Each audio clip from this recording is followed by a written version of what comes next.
Vamos a continuar con el panel Los acrónimos de la virtualidad Tic Tac Tep Sim, coordinado por la doctora Mayela Rodríguez. Adelante, doctora Rodríguez, para la presentación de los panelistas. Gracias.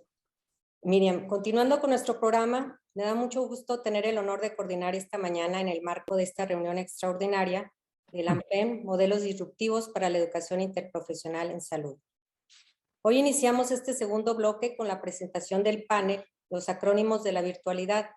Se desarrollarán en esta primera parte por los panelistas Generalidades de la virtualidad, TAC y la formación integral y humanista del médico, Aprendizaje clínico y virtualidad y experiencias de educación en la virtualidad. La segunda parte será la sesión de preguntas del chat y finalizaremos con la conclusión de los panelistas. Para este fin, nos honran con su presencia distinguidos invitados expertos en educación y en el tema. Doctor Alfredo Díaz Alejandro, doctora Aide Parra Acosta, doctor Melchor Sánchez Mendiola y doctor José Luis García Galaviz. Me voy a permitir presentar a los participantes con solo los datos más relevantes por sus extensos currículums y por obvio del tiempo. Iniciamos con el doctor Alfredo Díaz Alejandro, médico cirujano de la Universidad Nacional Autónoma de México, especialidad en cirugía general, maestría en ciencias con especialidad en docencia en medicina, diplomado en epidemiología clínica, doctorado en ciencias de la educación. Ha ocupado cargos importantes tanto en hospitales del IMSS como en instituciones educativas en el área médica. Autor de un gran número de publicaciones en revistas arbitradas, así como capítulos de libro. Tiene el uso de la palabra doctor Alfredo Díaz Alejandro.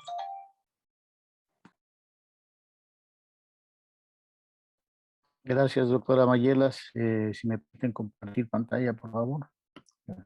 Insistir en los micrófonos apagados, por favor. Bien, buenos días. Gracias por la oportunidad que me da la ANFEM de participar en este evento. Aquí mi trabajo va a estar en una introducción sobre lo que son los acrónimos que se mencionaban de los TAC, TIC, TAC, TEP y SIM.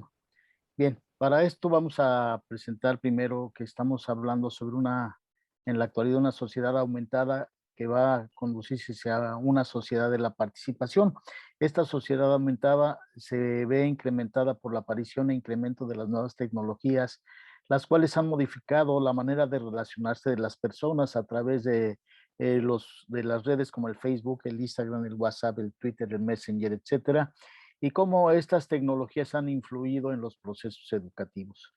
En este marco, vemos que la pandemia obligó al uso de una educación remota de emergencia en las instituciones de educación superior, como es en el caso de la formación de los médicos. El objetivo de este tipo de educación es trasladar los cursos que se habían estado impartiendo de manera presencial a transformarlos en una aula remota. Entre las misiones actuales de los educadores no solamente es educar entre los contenidos, sino incrementar la educación en valores y educar en la participación, o sea, tratar de ir hacia las tecnologías del empoderamiento y de la participación. Se trata de promover el aprendizaje adaptativo para formar sujetos adaptativos. Es una metodología que utiliza estas nuevas tecnologías, concretamente el análisis de datos para adaptar la educación a las necesidades personales de cada estudiante. En la actualidad, de acuerdo a esta información global que existe, pues, se tienen ahora ya una gran cantidad de respuestas. Lo importante ahora es tratar de hacer la pregunta adecuada. Esto tomando una referencia de Paulo Freire sobre la pedagogía de la pregunta. Una de las misiones de las instituciones de educación superior está en tratar de alfabetizar en multimedia tanto a docentes como estudiantes. Educar considerando el aprendizaje, por ejemplo, basado en juegos, que es la gamificación, los storytellings, los MOOCs, que son herramientas que pueden ayudarnos a mejorar los procesos de aprendizaje. Otra de las misiones de los docentes es organizar la inteligencia colectiva que se puede realizar a través de estas vías de comunicación.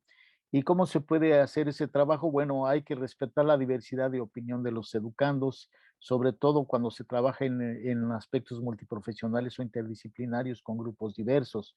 respetar la independencia de criterio en la construcción del conocimiento individual, la descentralización del conocimiento, o sea, no es lo importante lo que el máster dijo, el máster Dixie que se utilizaba antes, sino ya no es solamente la opinión del docente, sino también de la comunidad o de los participantes. Y obviamente organizar los procesos, ordenarlos de tal manera que permitan la participación y el empoderamiento, el trabajo colaborativo, el trabajo en equipo, de tal manera que la interacción se dé en todas las direcciones posibles. Hay que considerar en este proceso educativo a la complejidad del pensamiento complejo, la multi e interdisciplinaridad y el interprofesionalismo en el proceso educativo actual. Hay que hablar de educar en la sociedad aumentada, que es educar para la participación. Y participar es más allá que interaccionar, sino es de construir algo nuevo y diferente por medio de la interacción. Se escucha, se participa, se aporta y se produce en ese intercambio de ideas diferentes para construir y reconstruir el conocimiento. Hay algunas diferencias que yo pienso que muchos ya los han experimentado sobre lo que es las clases a distancia, lo que son las clases virtuales y las clases en línea. Las clases a distancia son elementos que se han utilizado desde hace mucho tiempo, donde no era necesario contar con la conexión del Internet y no es necesario. Los alumnos deciden en qué momento y en qué lugar estudiar. Los materiales se pueden compartir, que pueden ser libros, cuadernillos o multimedia o en CDs o en USBs. Se entregan al estudiante de forma presencial o por correo y la comunicación solamente se puede dar por llamadas telefónicas, mensajes de texto y a veces se apoya en recursos como son la radio y la televisión, que son unidireccionales que no permiten la interacción. Las clases virtuales, bueno, ahí se necesita una plataforma y una conexión al Internet. Ahí el docente puede compartir diferentes materiales para la consulta que puede utilizar por medio de la plataforma. Los estudiantes pueden descargar los materiales, es una modalidad asíncrona o asincrónica, donde el estudiante y el docente no coinciden en el horario y la comunicación entre el profesor y los estudiantes pues se puede hacer a través de la plataforma o por medio del correo electrónico. Y tenemos las clases en línea. Se emplea una plataforma que permite realizar videollamadas grupales, por lo que es necesaria la conexión en Internet. Es una modalidad síncrona, quiere decir que están tanto los estudiantes como los profesores coinciden con el horario. Las clases son en vivo, se puede implementar diversas técnicas del debate y otros foros. La resolución de dudas y la retroalimentación se hacen en tiempo real. Y aquí, tomando las ideas de Dolores Reich sobre lo que son los acrónimos de TIC, TAC y TEP, vemos que las tecnologías de la información, que es lo que más se ha utilizado, se establece sobre todo con redes personales del aprendizaje y de la comunicación. Y se utilizan plataformas o medios de búsqueda como es el Google. Aquí, de acuerdo a la flecha, tenemos que migrar de lo que es de la tecnología de la información a cómo utilizar esas tecnologías para que se pueda promover tanto el aprendizaje como la construcción del conocimiento. Aquí se habla de entornos personales de aprendizaje. Aquí es el aprendizaje principalmente, se inicia el aprendizaje individual. Aquí tomamos muy en cuenta mucho de las ideas de Vygotsky en el sentido de que a través de estas tecnologías hay una ampliación de la zona de desarrollo próximo. Se encuentra de un mayor empoderamiento en la interacción y en la participación. ¿Cómo podemos trasladar ahora? No solamente es la utilización de los entornos personales, sino de además de esos entornos personales de aprendizaje, es la participación, pero no solamente una participación, sino también el empoderamiento y sobre todo la construcción del conocimiento en grandes sociedades. Aquí hablamos sobre todo de redes sociales y la utilización de los diferentes métodos que estamos hablando, sobre todo en la utilización de los procesos. Esto nos llega principalmente a lo que es el concepto de aprendizaje en una sociedad aumentada. La sociedad aumentada se está dado principalmente por eh, esa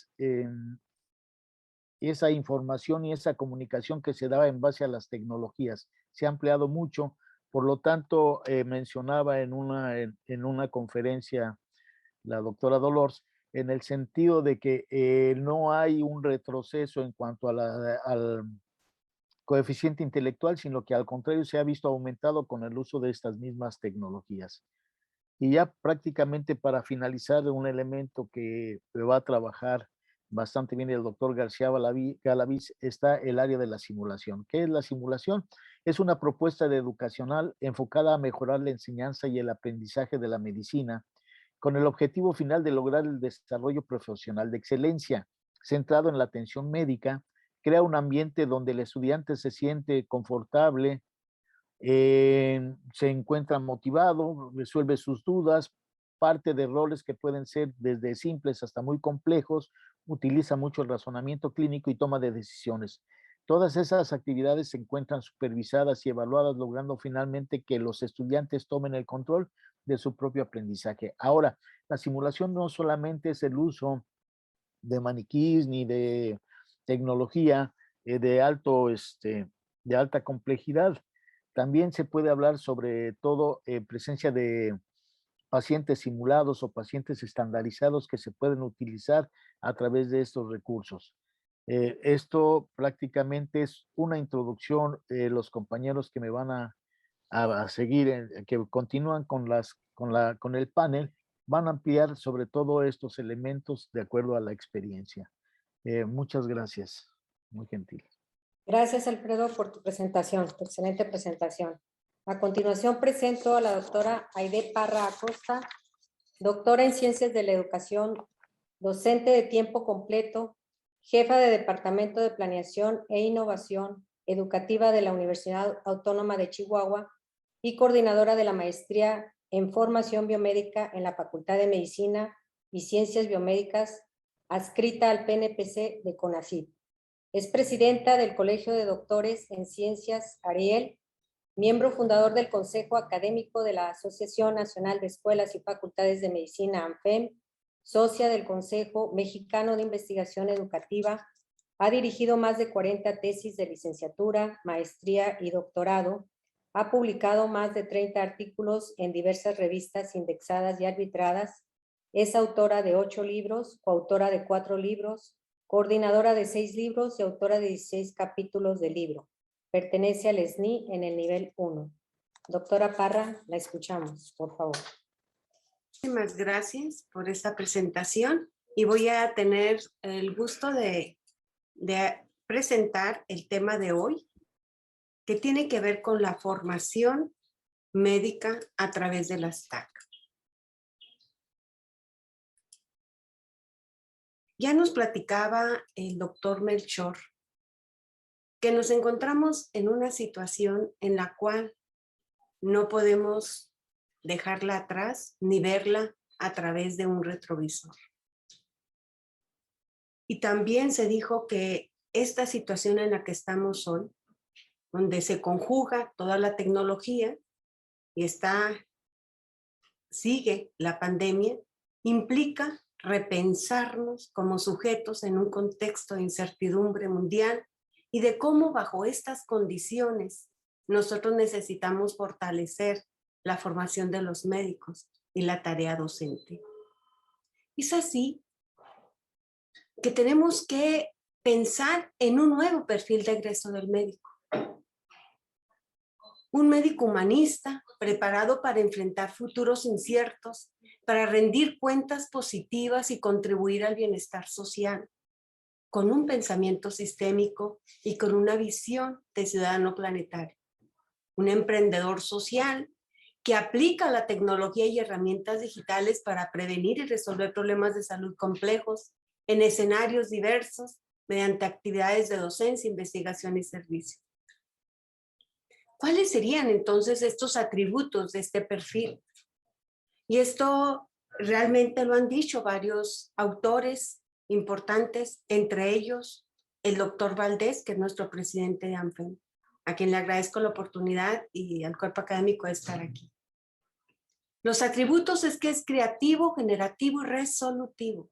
Aplica nuevos modelos de atención primaria a la salud que discutíamos ayer con sustento en la medicina académica, donde traslada la atención del hospital o del consultorio médico a la vida cotidiana de los pacientes, aplicando dispositivos de alta tecnología identifica oportunidades y organiza los recursos necesarios para tomarlas. Está interconectado y tiene acceso a sistemas de inteligencia artificial que le facilitan la toma de decisiones clínicas, pero desde una perspectiva integral inclusiva.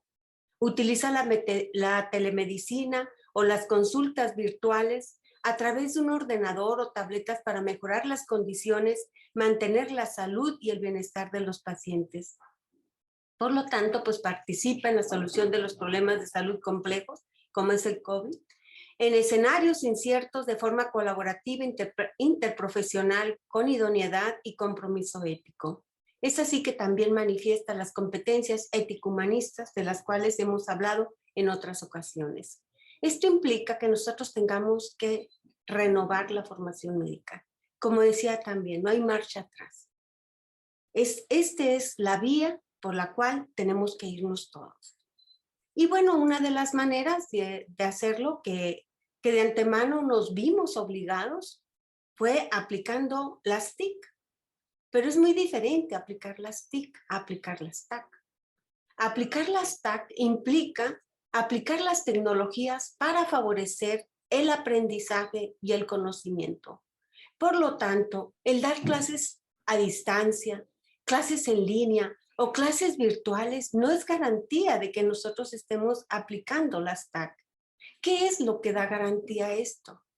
Aplicar la pedagogía de la virtualidad, en donde los docentes, ya sea en sus clases a distancia, en línea o virtuales, donde ahorita el doctor Alfredo nos hablaba muy bien de estas diferencias, ellos generan o nosotros generamos ambientes de aprendizaje propicios para que nuestros estudiantes desarrollen las competencias propuestas en su perfil de egreso en diferentes escenarios, con metodologías participativas e interactivas.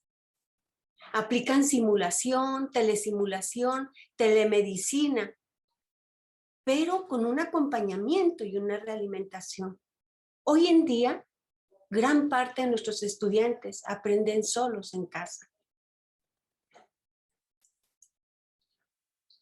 A partir de una experiencia, de una investigación que tuvimos a bien realizar con 152 estudiantes y 35 docentes en la Facultad de Medicina y Ciencias Biomédicas de la UASH, antes de la pandemia, observamos lo siguiente, que las TAC, cuando se aplican desde un enfoque socioformativo, impulsan la formación humanista de los médicos por competencias sustentables, que son competencias abiertas que dan sustento a otras competencias.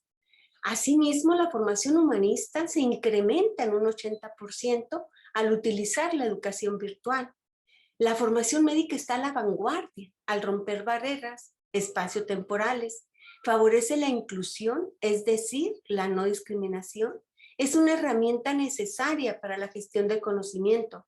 Colocan el aprendizaje de los estudiantes en el centro del proceso educativo y los considera responsables de construir, generar y utilizar el conocimiento.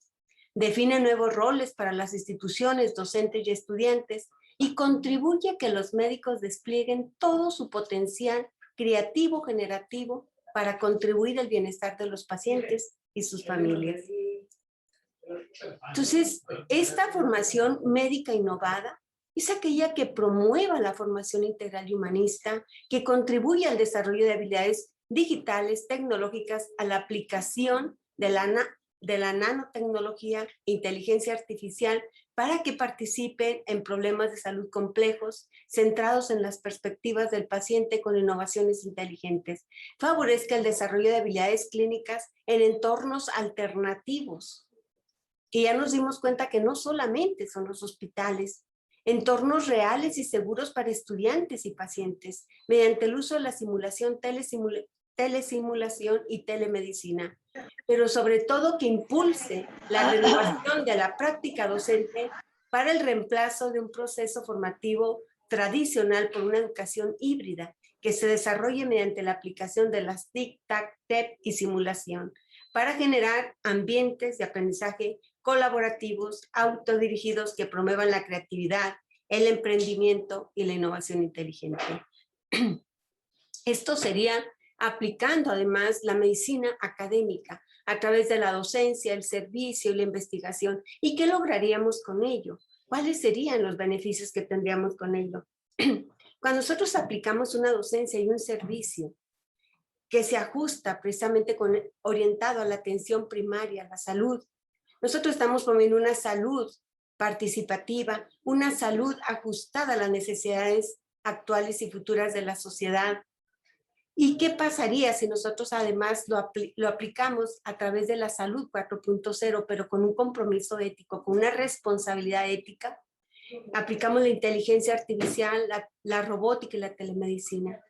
Estos incrementan los beneficios para la sociedad.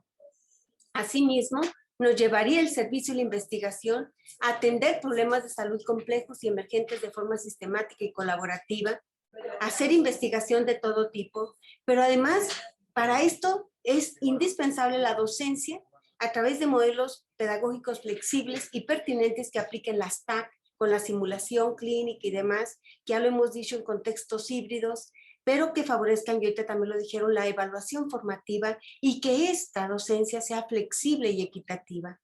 Esto la protegerá de esto que es la sociedad del conocimiento global y nos llevará a la sociedad 5.0. ¿Cuál es la ruta crítica entonces para la renovación de la formación médica? ¿Cómo hay que hacerlo? Ya se mencionó y se ha mencionado en otros escenarios. Lo primero es que tenemos que revisar y poner en tono a nuestro modelo educativo, a las necesidades actuales de esta sociedad mejor preparada. Pero también hay que considerar el escenario actual de la educación superior, así como los retos y desafíos que enfrenta la formación de los profesionales de la salud derivados de la pandemia. Y no es suficiente tener un modelo educativo. Es necesario además tener un modelo curricular flexible y abierto, por ciclos formativos que promuevan el desarrollo de competencias sustentables. Nuestros mapas curriculares ya no integran unidades de aprendizaje aisladas, integran competencias para un perfil de egreso pertinente. Pero esto también requiere de modelos pedagógicos innovadores, como los que ya hemos mencionado. Esta es la ruta crítica y esta ruta crítica es la que siguió la Universidad Autónoma de Chihuahua y por lo tanto la Facultad de Medicina y Ciencias Biomédicas a través de sus 4 programas, entre ellos el médico cirujano y partero. Tenemos los principios, ya lo habíamos dicho, los principios filosóficos y universitarios, las dimensiones del modelo, pero también tenemos un modelo curricular flexible, abierto por ciclos formativos, algo totalmente que es de innovación. Asimismo, tenemos mapas curriculares por competencias, pero ahorita estamos trabajando justo para que esto pueda darse de la mejor manera a través de estos modelos pedagógicos en base a ciertos principios que ahorita se los voy a comentar y con una intervención pedagógica innovadora. Y sí, favoreciendo la docencia, la investigación, el servicio y la vinculación.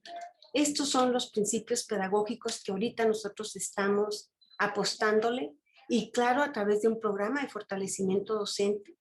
Es la autogestión, la evaluación formativa, el acompañamiento técnico y académico, la flexibilidad, el aprendizaje complejo, el estar centrado en el estudiante, el considerar tanto el aprendizaje individual como colaborativo, el basado en investigación y los apoyos. Entonces, con esto concluyo que se propone entonces un proceso formativo en sintonía con los desafíos y demandas de la educación superior, el contexto actual de la salud y los planteamientos de la sociedad del conocimiento, la sociedad 5.0 y la salud 4.0. Que no nos dé miedo atrevernos a ir para allá, pero hacerlo con responsabilidad y compromiso ético, con nuevos entornos educativos que brinden mayor seguridad y oportunidad a nuestros estudiantes de desarrollar y fortalecer las competencias que integran su perfil de egreso mediante la aplicación de las TIC, TAP, TEP y SIM. Mil gracias por esta atención. Muchas gracias, Aide, por sus valiosas aportaciones. Corresponde su turno a nuestro siguiente participante, el doctor Melchor Sánchez Mendiola, el cual me voy a permitir no dar lectura a su currículum, dado que fue nuestro anterior participante. Tiene el uso de la palabra, doctor Melchor, de favor. Gracias, doctora Mayela. Bueno, reitero el asunto de los, ¿cómo se llama? De los micrófonos. Ok, ahora aquí está. Entonces, pues brevemente, en unos minutos, algunas reflexiones sobre aprendizaje clínico y virtualidad. Esta multicitadísima frase de William Adler yo creo que es totalmente aplicable al contexto. El estudiar los fenómenos de la enfermedad sin libros es como navegar en un mar desconocido, mientras que el estudiar libros sin pacientes es como nunca hacerse a la mar. Y la clínica, lo que llamamos la clínica, la atención de los pacientes con interacciones entre seres humanos, pues se refleja en esta imagen, ¿no? Inclusive sin estetoscopio, ¿no?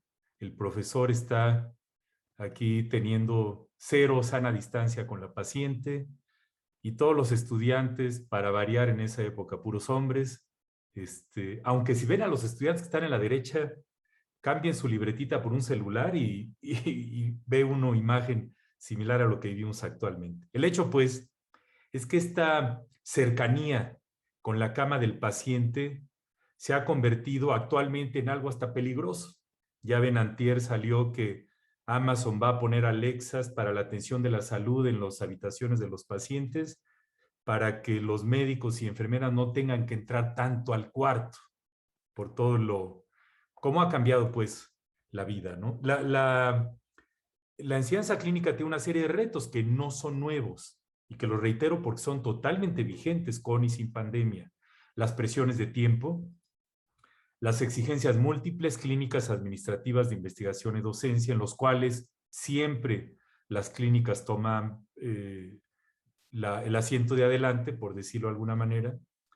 El que es relativamente oportunista, ¿no? Es difícil de planear, aunque en el plan de estudios pongamos que van a haber amibiasis intestinal o amibiasis hepática, pues si no les tocó en sus rotaciones un paciente con eso, pues no lo van a vivir.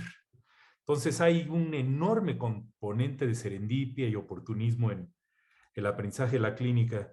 Y este hecho de que cada vez tenemos más estudiantes y más variados, de diferentes niveles. En las sedes clínicas el enorme reto es tener residentes de diferentes años, estudiantes de enfermería, de medicina, internos, en fin, algo que hace que sea muy difícil tener una meta educativa específica para cada pase de visita, por poner un ejemplo.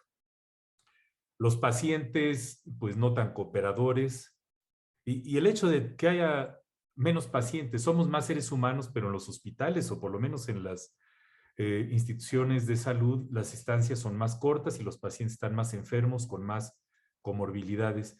Y la cada vez mayor limitación de recursos. Eso sí, ha sido una de las cosas comunes que no se ha ido y que con la pandemia se ha exacerbado. Y los ambientes clínicos que son poco amistosos a la docencia. No hay control del entorno, del ruido, de la interacción entre las personas, de que si un paciente empieza a gritar, un familiar empieza a exigir atención, pues es inevitable descuidar lo que uno está haciendo. Y las recompensas y reconocimiento relativamente limitados para ello. Todo esto confluye en un, como dije en la otra presentación, en un sistema adaptativo complejo en el cual los diferentes elementos interactúan. A final de cuentas, los profesores y estudiantes y pacientes se convierten en agentes en el mismo entorno adaptativo complejo, utilizando la nomenclatura de ciencias de la complejidad. Y el hecho de la separación física que implicó el año pasado la pandemia, aunque no para muchos, ¿no? Por eso hice énfasis en mi presentación anterior de todos nuestros colegas que han fallecido, que tuvieron que estar y que siguen necesitando estar en la que llamamos trinchera clínica. Pero una de las enseñanzas es que la telesalud y todo lo que implica el utilizar la tecnología para esto ha brincado al escenario. Y reitero, cuando se hizo el cambio del plan de estudios en la Facultad de Medicina de la UNAM en el año 2009, para iniciarse en el 2010, recuerdo claramente las discusiones largas que tuvimos sobre incluir o no estos temas en el currículo obligatorio. Este libro pues ya está en la 3ª edición y se han generado también otros textos del tema. Pero la decisión, recuerdo, de ponerle la etiqueta clínica, o sea, me acuerdo que la pusimos como asignatura clínica y decían, pero es que esto no es clínica. Pues el tiempo nos ha dado la razón. Ya el Consejo de Acreditación de Educación Médica de Posgrado define clínica aquella práctica de la medicina donde el médico asesora al o a la paciente en persona o virtualmente, o a las poblaciones para poder diagnosticar, tratar y prevenir la enfermedad usando su juicio experto. Entonces, las herramientas que existen actualmente para hacer muchísimas cosas, como tengo un colega que maneja pacientes posoperados de corazón abierto de cirugía cardíaca en niños en todo el mundo a través de telemedicina. Y todos ustedes ven que todo el dashboard, el tablero de control de un paciente posoperado en terapia intensiva, todo eso se puede hacer de manera digital, siempre y cuando obviamente trabajando en colaboración con las personas que están físicamente al lado del paciente, ¿no? Obviamente no todo puede ser a distancia. Y cada vez existen más recursos y más reportes y más experiencias de cómo se pueden hacer cosas que antes eran impensables, como esta persona que está pasando visita con 300 estudiantes al mismo tiempo, y los 300 estudiantes tienen una visión de primera fila del paciente, de sus estudios de laboratorio, de escucharlo, etc. Entonces, yo creo que hay que aprovechar todos estos recursos que se plantean en la literatura y que cada vez surgen más. Este es probablemente el más importante del mundo, de MedEdPortal, de la American Association of Medical College, donde literalmente hay miles de recursos para mejorar cómo hacemos esto. Y ya nuestros vecinos del norte nos pusieron el ejemplo de actualizar el modelo de competencias y definir las competencias en telesalud a través de todo el continuo de aprendizaje. Yo creo que no recuerdo el año exacto que se aprobó por la ANFEM el modelo de competencias. Yo creo que hay que retomarlo, analizar académicamente las experiencias que se han logrado en esta década y fracción que ha estado vigente y actualizarlo al modelo moderno de salud. Y termino con esta imagen también de otro de los MOOCs que tenemos del rol docente del médico residente, que también ya existe, está ahí gratis para quien lo quiera tomar. Si quieren constancia, hay que pagar una pequeña tarifa, pero el material ahí está, ¿no? Para uno de los temas de este curso, uno de los módulos de este curso masivo abierto en línea es precisamente la enseñanza de la clínica, utilizando el modelo del preceptor de 1 minuto y del modelo bedside al lado del paciente. Y termino con el modelo del aprendizaje conectado, que en la virtualidad es importantísimo porque tenemos en un eje el currículo ahí está, no se va a ir, al contrario, tenemos que aprovechar la oportunidad para hacerlo mejor y ligar el currículo con los espacios de aprendizaje que están en el eje horizontal para navegar a lo largo de todo este paisaje de aprendizaje conectado, desde el aula a los sitios clínicos. Y con esto termino. Muchísimas gracias. Gracias, doctor Melchor. Interesantes y valiosos sus comentarios. Finalmente, presento al doctor José Luis García Galaviz, director del área de Ciencias de la Salud de la Escuela de Medicina, doctor José Sierra Flores, Universidad del Noroeste de Tampico, Tamaulipas. Coronel médico cirujano pediatra egresado de la Escuela Médico Militar. Miembro numerario de la Academia Mexicana de Pediatría. Miembro numerario de la Academia Nacional de Educación Médica. Presidente de la Confederación Nacional de Pediatría de México. Instructor en simulación. Fundador y secretario de RENASIM, Red Nacional de Educadores en Simulación Clínica de México. Fundador y miembro de la Federación Latinoamericana de Simulación Clínica. Y miembro del cuerpo académico de la ANFEM. Excelentes todo su currículo, doctor. Adelante, por favor. Muchas gracias por la invitación. Muchas gracias, doctora Mayela. Felicidades a todos mis compañeros en este panel. Voy a hablar sobre el aprendizaje clínico utilizando pacientes virtuales, que es un campo novedoso que en esta pandemia nos dio, bueno, yo lo considero como un salvador así entrecomillado, del aprendizaje clínico, porque déjenme compartir pantalla.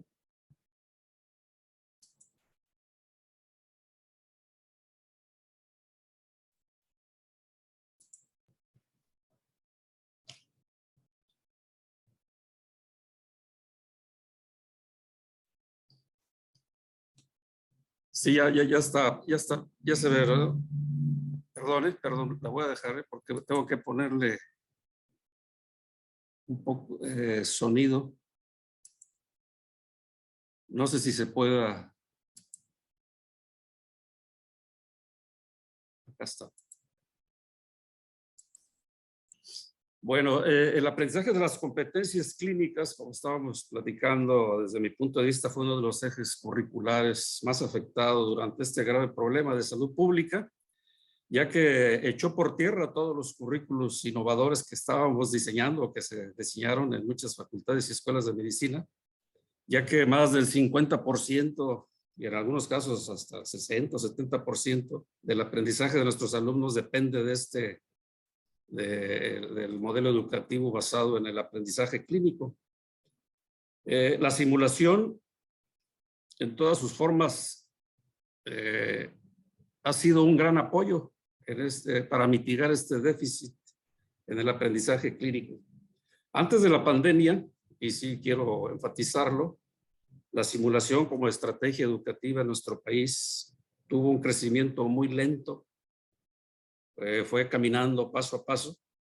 En el ambiente de la educación médica no existía su total aprobación o reconocimiento. Su crecimiento ha sido muy difícil en nuestro país, pero como toda innovación educativa fue consolidándose y a través de los trabajos de investigación educativa que se han realizado en varios países de nuestro planeta. Ya ahí el doctor Melchor presentó una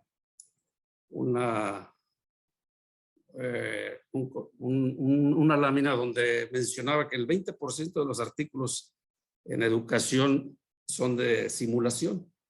Esto la ha consolidado y a través de estos trabajos de investigación ha ido avanzando con pasos firmes lentamente, pero con motivo de la pandemia los expertos en educación médica la voltearon a ver más que antes de la pandemia como una de las estrategias de aprendizaje que pudieran apoyarnos en el aprendizaje clínico. Y yo les puedo decir con toda certeza que actualmente no se concibe una facultad y escuela de medicina en el planeta donde no se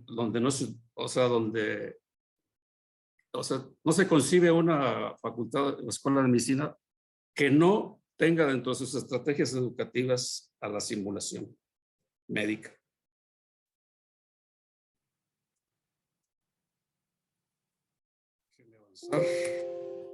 Bueno, el mundo se cerró, como todos lo vimos, y tuvimos que echar mano de nos puso contra la pared. Tuvimos que echar mano de la educación remota de emergencia, que muchos no sabíamos cómo entrarle, sobre todo al aprendizaje clínico. Y bueno, volteamos a ver a las 10 tecnologías esenciales del mundo actual, desde los drones, el Internet de las cosas, la robótica, la inteligencia artificial, la realidad virtual, las impresiones en 3D, la realidad aumentada, el Big Data, el blockchain, etcétera, y algunas de ellas adecuarlas a la educación médica. Entonces, pues el padre de la medicina se tuvo que virtualizar. Y entonces tuvimos que entrar de lleno a esta capacitación de emergencia de muchos docentes y sobre todo de nuestros alumnos, porque también nos dimos cuenta que nuestros alumnos eran muy buenos para las redes sociales, para el uso de las tecnologías, pero para información, pero no para estudiar o para llevar un programa académico adecuado. Se tuvieron que hacer aulas virtuales, se tuvieron que hacer talleres, inclusive alumnos y profesores, para poder utilizar estas tecnologías.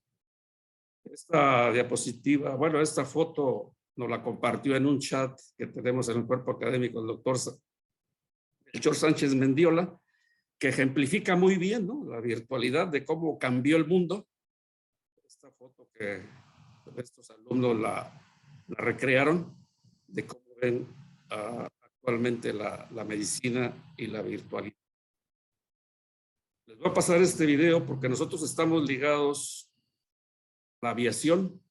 La aviación es nuestro gurú en la simulación y de ahí hemos aprendido muchas cosas.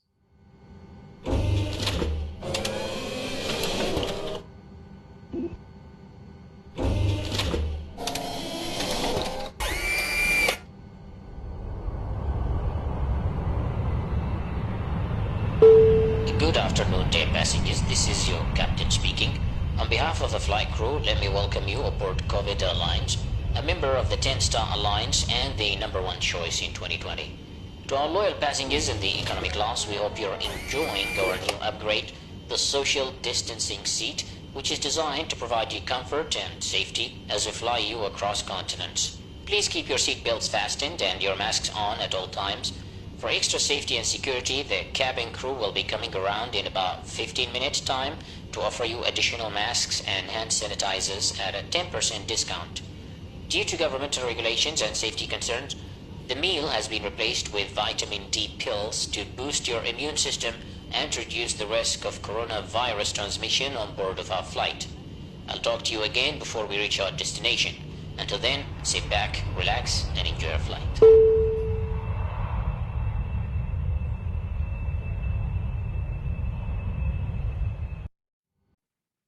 Pues estos modelos que ha utilizado la aviación en la simulación son nuestro referente y la tecnología en la educación médica lo ha adoptado y ha utilizado algunas plataformas virtuales. Esta plática obviamente no tenemos ningún conflicto de interés. Les voy a mostrar una plataforma que tenemos nosotros que estamos utilizando aquí en la Universidad del Noreste. Es una plataforma de pacientes clínicos virtuales que nos ha ayudado mucho en el aprendizaje. Por ejemplo, en esta plataforma podemos ver una exploración, por ejemplo, de ojo para ver si hay midriasis o miosis, pero también puede verse la retina. Son pacientes avatares que responden y lo importante de esto es que los podemos utilizar desde nuestra casa, desde nuestro tablet, de nuestro smartphone, sin ningún problema, ¿no? También podemos en esta plataforma tomar signos vitales.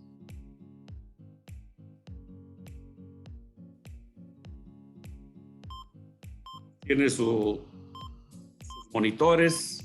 Y aquí podemos diseñar casos clínicos, los que podamos querer de acuerdo a nuestro programa académico, a nuestro modelo educativo. Como les comentaba, esto los podemos hacer en aulas, en ambientes de aprendizaje, en aulas virtuales, presencialmente y también a distancia. O sea, podemos también tener una educación híbrida, que es como la estamos utilizando actualmente en la universidad.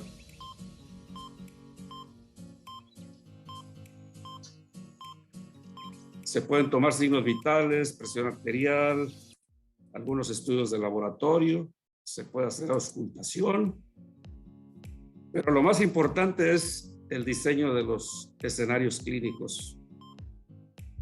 Presentamos a los alumnos de acuerdo a nuestros programas académicos de cada una de las áreas clínicas que correspondan. Y entonces el alumno actualmente, que ya regresamos en forma presencial a realizar algunas prácticas, podemos hacer dentro de la universidad, pero también los alumnos que no pueden asistir porque ahorita es voluntario el regreso, pueden seguir estas dinámicas desde su casa, donde estén. Esta plataforma hace estudios de laboratorio, electrocardiogramas, tomografías, muy completa y además puede uno prescribir medicamentos y el modelo está diseñado para que reaccione ante todas las acciones que realiza a través del ratón, ¿verdad? O sea, aquí el manejo es de nuestro ratón y entonces los alumnos, la gran ventaja que tiene es la toma de decisiones, ¿no?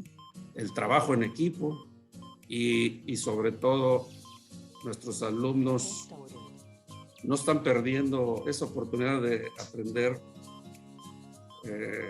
la clínica que tanta falta nos ha hecho, porque tenemos todavía cerrados los campos clínicos pues en muchas partes del país, no sé si en todas, pero aquí en el estado de Tamaulipas están cerrados. Esperemos que pronto se logren abrir, pero obviamente que ya no va a ser lo mismo, ¿no? El regreso a los hospitales, al aprendizaje clínico real, va a depender mucho de pues esa bioseguridad que van a tener los hospitales. Yo aquí les voy a presentar, nomás sí me gustaría que tuvieran un poco de paciencia. Es un video del examen profesional que diseñamos con esta plataforma. Este es un ejemplo. Le pedimos autorización a la doctora a la pasante, para presentarlo aquí con ustedes. Es su examen profesional. El profesor le pone un caso clínico, se lo envía, la alumna lo abre, lo estudia y luego ya junto con el simulador realiza su aprendizaje, bueno, en este Hola, caso su buen día. evaluación. El día de hoy estoy grabando mi examen práctico. Dice que hay que programar la resolución del caso en 20 minutos, grabarnos mientras hacemos la resolución del caso por Meet o por Zoom. Ceder los derechos al usuario del SEDAM. Procedo a monitorizarlo. Vemos en el monitor que nuestro paciente tiene también la TA un poco elevada. Vamos a agregarle oxígeno suplementario. Nos estamos guiando por la mnemotecnia de Mona. Un minuto. También, mascarilla de alto flujo en su lugar. También es imprescindible buscar una vena permeable, ya que Insertando es un paciente catéter. inestable. Ahora vamos a solicitar el electrocardiograma. Solo un momento. Aquí está el ECG. Y obviamente también los biomarcadores. Prueba solicitada. Ok, aquí vemos que hay una elevación del segmento ST en la cara B1, B2, B3 y estamos viendo que es la cara anteroseptal. Vemos que está elevado la troponina Y, que es la primera en elevarse, y la mioglobina también está elevada, que es la que más tarda en quitarse posterior de haber hecho resolución al infarto. Vamos a preguntar la situación médica. Me duele mucho el pecho. Sí, me duele el pecho. Ok, pasamos rápidamente a la exploración física. Vemos la vía aérea que está despejada, no está obstruida. Pasamos a auscultar sus pulmones.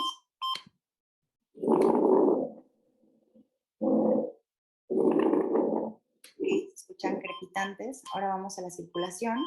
El alumno puede mover con su En la mouse. auscultación cardíaca escuchamos claramente el galope. Vamos a palpar el pulso. Un pulso regular. Bien, ahora vamos al tiempo de llenado capilar. Ok, está dentro de los parámetros normales. Ahora, a este punto hay que llamar a la sala de hemodinamia. Se llamó al Para que especialista. estén al tanto. Bien. Bueno, entonces vemos que es un infarto, entonces hay que guiarnos con la mnemotecnia de Mona.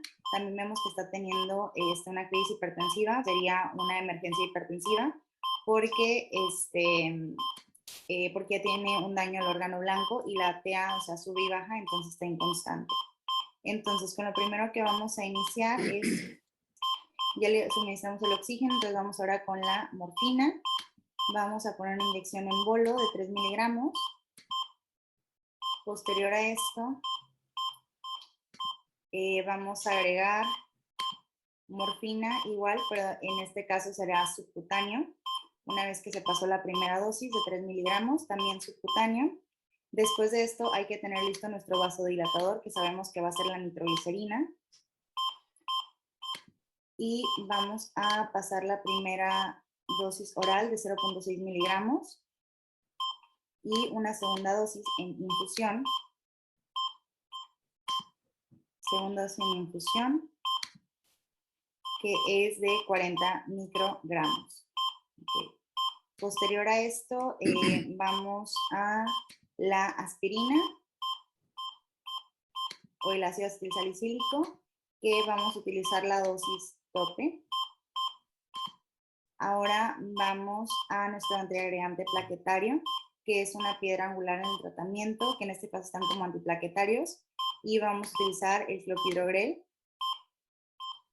que es 300 miligramos, y luego otra dosis de 300 miligramos para juntar la dosis de 600 miligramos. Okay. Esta sería la segunda dosis de clopidogrel. Okay. Después vamos a utilizar un anticoagulante, que en este caso el de primera elección sería la enoxaparina. Posterior a esto vamos a utilizar también un diurético, vamos a utilizar la furosemida, vamos a utilizar la oral de 80 miligramos. Bien, ahora vamos a utilizar un antihipertensivo, aquí está. Vamos a utilizar el lisinopril de 10 miligramos. Y vemos que en el monitor pues ya se está estabilizando a como el paciente llegó. Y bueno, una vez de haber cumplido todas las interacciones medicamentosas, vamos a llamar ahora sí a la sala de angioplastía. El laboratorio de cateterismo está realizando una intervención. Bueno, entonces vamos a esperar. Y de haber completado la dosis medicamentosa, pues se va a apreciar la angioplastía. Y vemos que la angioplastía aquí se aprecia. Muy bien. La intervención se realizó con éxito. Y ahora vamos a preguntarle a nuestro paciente cómo se siente. Estoy mejor ahora. Ok, dice que ya se siente mejor ahora. Y en monitor igual ya vemos que la saturación llegó a 100, la respiración ya está más en parámetros normales, el pulso ya se estabilizó. Y aunque se esté hipotensando un poco, pues vemos que es variable. Entonces ya una vez que vemos que sí está hipertenso, bueno, en ese caso tendríamos que proceder con fluidos y iones, con una solución cristaloide, porque estos actúan como expansores de plasma, lo que nos ayudará a contrarrestar la hipotensión. Entonces, bueno, aquí ya marcamos que nuestra consulta cumple con los requisitos de las directrices, entonces vamos al debriefing. Muy bien, pues posterior a este diagnóstico se evalúa, esta misma plataforma tiene la evaluación, las áreas de oportunidad de aprendizaje de la persona que estuvo haciendo el desempeño de la resolución de este escenario clínico, y el profesor junto con la plataforma le menciona algunas cosas que necesita ir a estudiar, a reflexionar, y le hace un debriefing, el profesor, un debriefing virtual, se puede hacer virtual. Y entonces los alumnos que están viendo esta evaluación, pues están aprendiendo también al manejo de esto, ¿no? Nosotros en la simulación seguimos mucho el modelo del aprendizaje de Kolber, donde se experimenta, se reflexiona, posteriormente se va uno a conceptualizar todo lo que realizó uno como en el escenario, y después del debriefing aplicarlo mejor que como lo hicimos en esa ocasión, ¿no? Entonces es un aprendizaje como en esta escalerita, ¿verdad? El aprendizaje, el entrenamiento, que el mismo alumno puede enseñar a sus compañeros de años abajo, practicarlo, y eso le va a generar el éxito, ¿no? Bueno, las escuelas de medicina estamos trabajando fuertemente en esta práctica clínica con pacientes estandarizados virtuales, utilizando la simulación como ambientes seguros de aprendizaje. Obviamente no queremos, y nunca es el objetivo, yo creo, de ninguna persona que esté inmersa en la simulación, desbancar al modelo educativo del paciente, ¿no? Únicamente es un modelo una estrategia educativa que la verdad nos ha dado muchas satisfacciones, porque el alumno tradicionalmente en las escuelas de medicina no toman decisiones. Nadie los deja tomar decisiones. Llegan a los hospitales y los rechazan. No, tú no sabes. Al interno a veces lo dejan tomar decisiones. El que empieza a tomar decisiones a veces es el que está en el servicio social. Y a nosotros como médicos, bueno, dependiendo de la escuela donde estudie uno, empiezan a tomar decisiones como residentes, ¿no? Y entonces nosotros queremos impulsar que el alumno tome decisiones como estudiante de esta carrera, porque esa es una de sus grandes fortalezas, una de sus grandes virtudes del médico, la toma de decisiones. Algo que voy a decir probablemente cause mucho ruido, pero lo voy a decir porque es necesario. Las escuelas de medicina están haciendo su trabajo en la virtualización, pero desafortunadamente los hospitales no. El sistema hospitalario de nuestro país se olvidó de los estudiantes de medicina. O sea, el aprendizaje de la clínica podría, como mostró en algunas diapositivas el doctor Melchor, podría venir de los hospitales también, no nomás de las universidades. Creo que tenemos que platicar mucho con las instituciones de salud, ya sea de primero, segundo, tercer nivel, para que no únicamente existen los residentes, ¿verdad? Que también existen estudiantes de medicina que van a ser los próximos residentes y que debemos de enseñarles a tomar decisiones. Estas plataformas a nosotros nos ha impactado mucho porque en el estudiante se le genera mucha autoestima, mucho interés, mucha emoción al estar en contacto con pacientes virtuales que posteriormente lo hacemos, el siguiente paso, bueno, nosotros lo hacemos así, ¿no? Ponemos al alumno enfrentándolo a un paciente estandarizado virtual, luego posteriormente lo pasamos a la simulación, o sea, con el simulador, y luego ya se le tiene que entregar ya a la sociedad a ese alumno a través de su práctica clínica en los hospitales durante su carrera, ¿no? Pero creo que haciendo una labor con los hospitales para que pongan también, creo que los hospitales siempre hablan de tres cosas importantes, que es la enseñanza, la investigación y la asistencia. Pero en relación a la enseñanza en el pregrado, creo que no ha dado, yo siento eso, ¿no? No sé, sería bueno platicarlo en el cuerpo académico.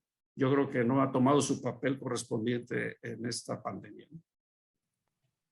Bueno, y como dice aquí, ¿no? Hay mucha tecnología, pero en el fondo poca metodología. Es muy peligroso si no se lleva la metodología de la simulación adecuada para enfrentarse a los pacientes virtuales. Es muy peligroso hacerlo sin una metodología, entonces se requiere que las personas que estén en la simulación se preparen con instructores de simulación. Nosotros aquí en la ANFEM tenemos desarrollado un modelo, hay varios, pero la ANFEM ha hecho su esfuerzo. En la sección de simulación tenemos desarrollado un modelo para cursos, talleres, para preparar instructores. Y bueno, ya pidiéndole permiso a la doctora Mayela, les quiero yo, pues que lo tengan en mente, que para octubre de 2022, si Dios nos presta vida y salud, como dicen, ahorita, vamos a estar todos, los invito, la reunión extraordinaria de octubre de 2022 en Tampico. Aunque la playa no es de Tampico, es de Ciudad Madero, los tampiqueños se la apropiaron y entonces los invitamos a Tampico para el 2022. Muchas gracias, doctora Mayela. Muchas gracias, al contrario, doctor Galaviz, excelentes aportaciones. Y bueno, vamos a pasar a la sesión de preguntas que vamos a tomar del chat. Y justamente para usted, doctor Galaviz, son muy útiles los pacientes virtuales y se puede tener una retroalimentación al término del caso, pero se pueden unificar esos pacientes, se pueden hacer estandarizados. ¿Nos podría ampliar sobre ese punto, por favor? Sí, cómo no. De hecho, la plataforma está diseñada con pacientes virtuales estandarizados, pero La gran ventaja que tenemos nosotros es que, nosotros adquirimos una plataforma, que es esta, y dentro del paquete vienen licencias para docentes y licencias para alumnos. Pero nosotros como dueños de la plataforma, como la rentamos, por así decirlo, la plataforma, en Comodato, podemos diseñar nuestros propios casos. El profesor puede diseñar sus propios casos porque sabemos que los pacientes estandarizados tienen sus limitaciones, ¿verdad? Entonces nosotros podemos diseñar casos clínicos que a veces se salen de lo que marca, ¿no? De lo que marca la estandarización, casos que le suceden en la vida real, y podemos subir toda esa información. Lo importante es que la plataforma, al igual que los modelos de simulación de alta fidelidad, responden, ¿no? A las acciones, a la farmacología, a todo lo que nosotros hacemos.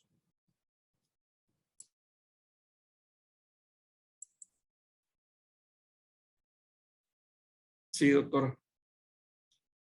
Su micrófono está cerrado. Sí. Muchas gracias, doctor Galaviz. Creo que gran parte de las preguntas son para usted. Le invitamos a los asistentes, de favor, a que hagan sus preguntas para nuestros panelistas, de favor. Y bueno, va la siguiente pregunta, doctor. ¿Cómo podemos individualizar la retroalimentación si el software es...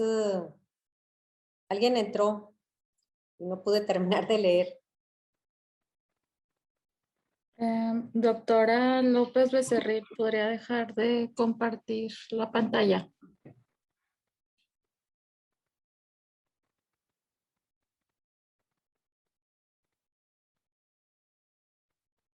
Gracias. ¿Cómo podemos individualizar la retroalimentación si el software da espacio al análisis o no al cuantitativo? Doctor. Sí, o sea, obviamente pues es un software. El software ya está diseñado para dar una retroalimentación de acuerdo a los resultados que obtenga el alumno. Lo pone en el interrogatorio, en la intervención, en el diagnóstico y en el tratamiento, ¿no? Pero obviamente todo esto va enlazado con los objetivos de aprendizaje. Nosotros en la simulación únicamente, bueno, es como una ley, pues, ¿no? O una norma más bien, de que no debe de haber más de 2 o 3 objetivos de aprendizaje en el escenario de simulación. Y entonces nosotros tenemos que adaptar, o sea, no somos robots nosotros, ¿verdad? Tenemos que adaptar esos objetivos de aprendizaje sin perder de vista nuestro programa académico. Si yo voy a ver hipertensión arterial y cómo tratar la hipertensión arterial, o cómo diagnosticarla, o qué signo, ese va a ser nuestro objetivo de aprendizaje. O si mi objetivo de aprendizaje es cómo, en este caso, que la doctora se metió hasta el cateterismo, ¿no? O sea, es libre, ¿no? Pero si el objetivo de aprendizaje es, de acuerdo al nivel académico, es interrogar, por ejemplo, en los cursos básicos nosotros enfrentamos a los alumnos desde el primer semestre. Nuestra carrera es por semestres a estos escenarios, pero buscando, por ejemplo, signos vitales, en otro medir la presión arterial, etcétera, ¿no? Que vayan avanzando. Y ya como van avanzando en su carrera, vamos midiendo algunas competencias clínicas, y al final de cada semestre, sí se enfrentan los alumnos a un escenario clínico, ya sea en forma individual o como equipo. A nosotros nos ha dado mucho resultado que lo hagan en equipo, porque inclusive hemos invitado a enfermeras, hablando de la educación interprofesional, para que cada quien haga su papel y que los alumnos de medicina respeten. Esa es otra recomendación que nosotros hacemos también a todos ustedes, con todo el respeto que se merecen. El médico no respeta a su equipo de trabajo, lo minimiza, cree que es menos inteligente que él y que sus acciones no llevan al éxito de todo, ¿no? Es un trabajo en equipo, y estamos también tratando de impulsar mucho la educación interprofesional. Y entonces, con todo este contexto, pues es mucho trabajo en el diseño, pero créanme que da muchas satisfacciones. Yo, la verdad, a mí me dio como un impulso el conocer la simulación en esta etapa de mi vida como directivo, y estoy menos en la oficina y más ahí en el centro de simulación. Creo que hago más falta allá que acá, ¿no?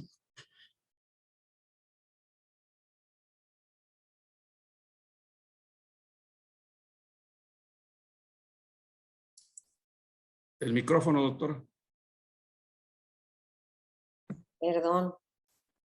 ¿Qué dificultades brinda el hecho de que los docentes no diseñen los escenarios ni puedan modificarlos? No. En la simulación es lo más importante es la mente del ser humano. Acá está, ¿no? La creatividad. El simulador es un aparato, o sea, como una máquina, ¿no? Entonces, estos software son manejables por el ser humano. No son más inteligentes que el ser humano. Se equivocan menos, pero no son más inteligentes, ¿verdad? Bueno, no sé, eso yo he notado, ¿no? Que como ya están programados, pues no se equivocan, ¿verdad? Pero el ser humano sí se equivoca, y qué bueno, gracias a Dios que nos equivocamos. Pero uno de los objetivos es ese, ¿no? Que el profesor pueda meterle mano a esa maquinaria para diseñar sus casos clínicos adecuados a su entorno educativo. Y entonces, la verdad que lo puede hacer uno sin ningún problema.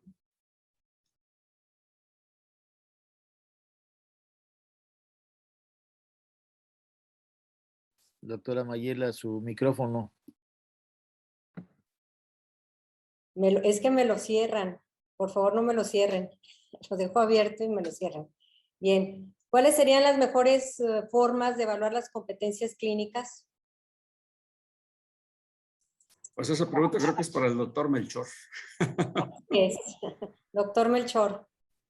Bueno, ahí, gracias, he respondido varias en el chat. Yo aquí lo que diría es, no hay una mejor forma para evaluar prácticamente ninguna cosa. Todos los tratados que hay académicos de evaluación plantean que el proceso de evaluación idealmente debe ir integrado con el proceso de enseñanza, debe de formar parte de un solo concepto sistémico, ¿no? Entonces, bajo esa premisa, dependiendo de lo que yo quiera, bueno, no lo que yo quiera, lo que sea necesario que las personas aprendan, con base en ello diseño las estrategias de enseñanza y de evaluación para que esto ocurra de la mejor manera, ¿no? Entonces,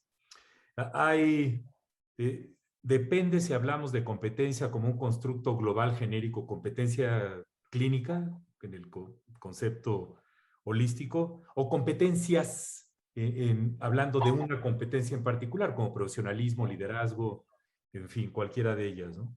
Entonces ahí existen, como puse en el chat, literalmente cientos de instrumentos. Yo creo que lo más importante es determinar de manera colegiada qué es lo que queremos que se aprenda en los diferentes conocimiento, habilidades psicomotrices, cuestiones socioafectivas, para entonces decidir cuáles instrumentos se pueden utilizar. Bajo el precepto de libertad de cátedra es prácticamente imposible imponerle a un docente un instrumento. Yo le puedo decir, si tú quieres evaluar el desgaste de los estudiantes, otra vez los micrófonos, el desgaste de los estudiantes, pues vas a utilizar el instrumento de Maslach. Pues caray, a lo mejor yo quiero diseñar un instrumento que aborde otras cosas, dimensiones que no están en ese instrumento, y yo hago mi propia adaptación del instrumento. Parte de la belleza de la libertad que nos da la academia y la práctica de la medicina y de la educación es que podemos agarrar cualquier cosa que haya publicada en la literatura y adaptarla a nuestro contexto. Forma parte de la adopción de innovaciones. Entonces, reitero, si lo que quiero es cazar un tigre, pues no voy a utilizar un anzuelo. Si lo que quiero es cazar un tiburón, pues no voy a utilizar, qué sé yo, tampoco una caña de pescar sencilla, ¿no? Depende, como dicen, de lo que uno quiera. Entonces, lo de profesionalismo y de habilidades no cognitivas, reitero, hay tantos instrumentos. Escojan alguno, platiquen con los expertos en el tema de profesionalismo o de habilidades no cognitivas, de inteligencia emocional, y decidan cuál aplicar para valorar su utilización aquí. Por ejemplo, Si yo quiero valorar la conciencia situacional de personas que están trabajando en simuladores, en quirófanos, en urgencias, pues hay instrumentos para eso. Hay que buscarlos, adaptarlos, o si no, crearlos nuestros propios. Yo ahí le dejaría. Y les puse las dos referencias más importantes del tema que yo considero, la de Eric Holmboe, el libro de Evaluación de la Competencia Clínica. Es el mejor libro que hay del tema. Todas las escuelas de medicina deberían tener en su biblioteca. Y la guía de la CANMEDS para evaluar las diferentes competencias. O sea, si nos ponemos a inventar el hilo negro a la mexicana, pues como que no vale mucho la pena, ¿no? Hagamos lo que podemos con lo que tenemos y usemos los recursos que existen en el mundo. Gracias. Al contrario, doctor Melchor, muchas gracias por su comentario. Bien, creo que se acabaron las preguntas. Pasamos con las conclusiones de cada ponente. Iniciamos con el doctor Alfredo, de favor. Gracias. En realidad, creo que fue muy... Oír las presentaciones de mis compañeros, pues aclaran más las ideas, sobre todo de lo que es la sociedad ampliada e ir a la sociedad del conocimiento. Yo creo que nos dan las pautas para seguir avanzando en este proceso e ir adaptando esas tecnologías de la información y la comunicación y llevarlas a las tecnologías del aprendizaje y el conocimiento para después aterrizar en el empoderamiento y la participación. O sea, todo está centrado en el uso de la tecnología de manera más pertinente, en la inclusión, en la generalidad, en establecer de alguna manera esa reflexión colectiva y ese conocimiento colectivo de la participación para la generación del conocimiento. Creo que los ejemplos que mostraron cada uno de mis compañeros fueron muy claros como para saber hacia dónde vamos. Esa es mi opinión. Muchas gracias. Gracias, doctor Alfredo. Pasamos con la doctora Aide Parra, por favor. Aide. Sí, bueno, muchísimas gracias. Como conclusión, yo pudiera decir que aprovechemos la oportunidad que tenemos hoy en día en este contexto actual para innovar la formación médica, pero yendo más allá. Si bien es cierto que tenemos que aprovechar los recursos que tenemos, también es cierto que tenemos que aprovechar las oportunidades que tenemos y buscar los recursos para lograr. Con esta pandemia se ha evidenciado que la formación médica no puede ser igual. Hemos visto a través de estas participaciones de nuestros ponentes, de estos distinguidos académicos, que tenemos que atrevernos a hacer las cosas de manera distinta, a utilizar la tecnología, a utilizar una nueva forma de evaluar, pero también una nueva forma de enseñar. Ya nos dimos cuenta que no solamente es en las aulas, en los laboratorios o en las clínicas donde nuestros estudiantes aprenden. Nos dimos cuenta que ellos también aprenden en la comunidad, en la casa, en la familia. Entonces tenemos que aprovechar estos nuevos escenarios y crear otros para darles mayores oportunidades a nuestros estudiantes y sobre todo de hacerlo más inclusivo. Entonces, la invitación es que no nos detengamos, que si nuestra limitante son nuestros docentes, hay que formarlos para ello. Hay que atrevernos a hacer las cosas que no nos atrevíamos antes, porque ahorita tenemos la oportunidad de hacerlo. Entonces, a innovar. Esa es la tarea que tenemos. Muchísimas gracias. Al contrario, muchas gracias, Aide. Doctor Melchor, por favor, su conclusión final.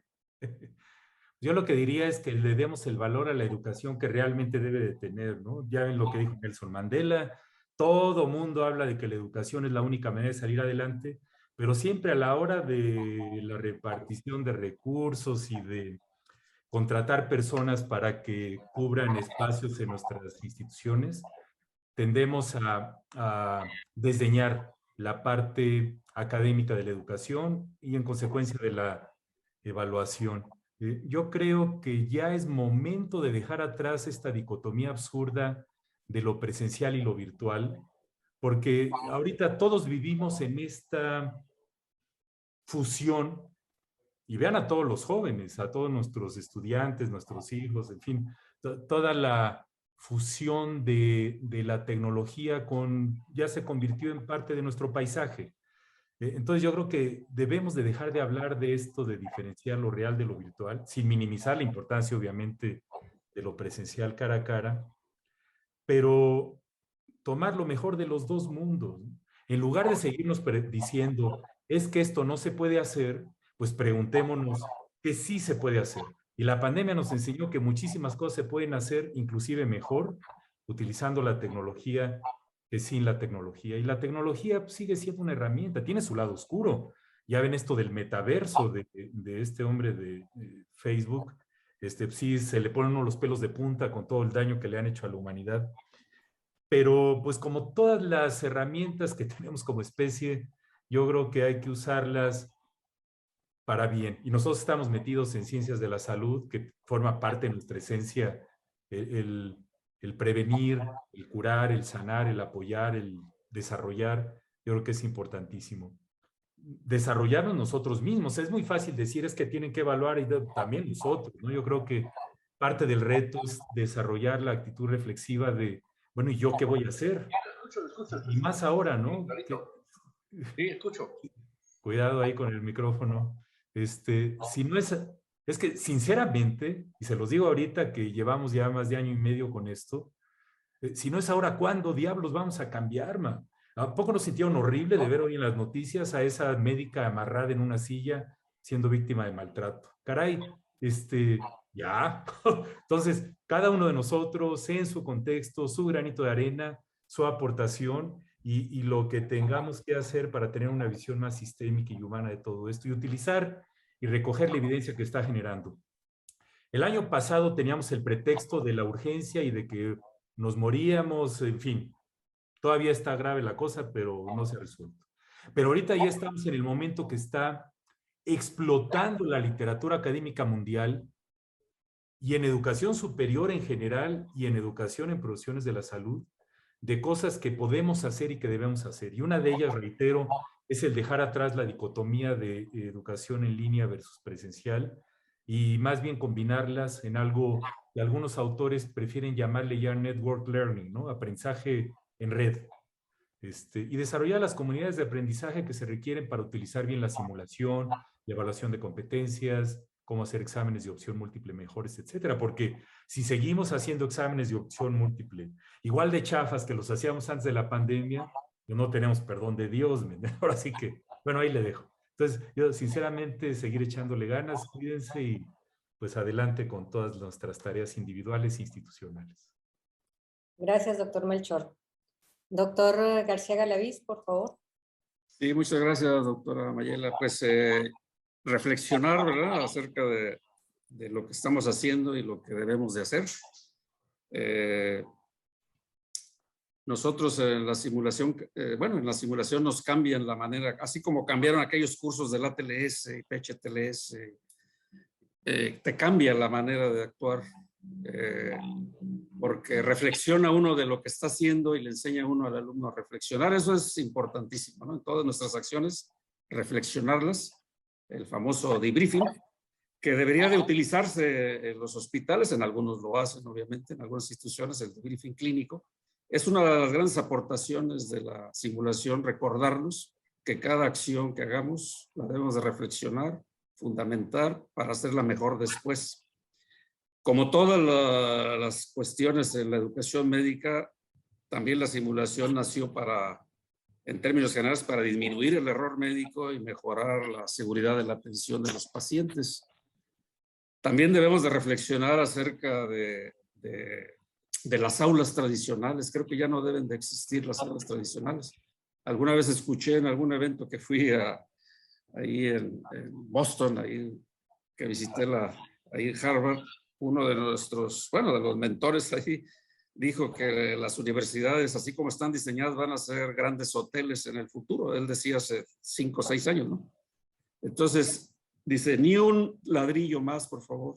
Hagan ambientes de aprendizaje abiertos, que ya no existan las aulas tradicionales, donde podamos nosotros aprender en el aula y ahora con la virtualización, aprender donde estemos. Antes, la foto que puso el doctor Melchor, cuando estaban revisando al paciente en el siglo XVIII, XVI, quién sabe qué siglo era, que estaban los alumnos ahí con su libretita. Bueno, ahora, como él dijo, ¿no? Ahora nuestros alumnos, en lugar de llevar libros, porque todavía tenemos bibliotecas con libros impresos, ¿verdad? Las bibliotecas actuales son, el alumno ya cuando va uno a visitar las bibliotecas ya no las usan. Ah, perdón, ya no las usan los libros. Los alumnos están con su computadora en salas tipo lounge, muy bonitas, en algunas universidades, y ya no usan los libros. Entonces vamos a tener que cambiar también eso, ¿no? Y aplicar adecuadamente la tecnología, porque es peligrosa. La tecnología tiene muchas aristas y nosotros debemos de elegir la educativa, ¿no? Las demás, bueno, son parte de la vida real, no más que han explotado también, ¿verdad? Pero ojalá que sigamos utilizando todas estas tecnologías, rediseñando nuestros ambientes de aprendizaje universitarios.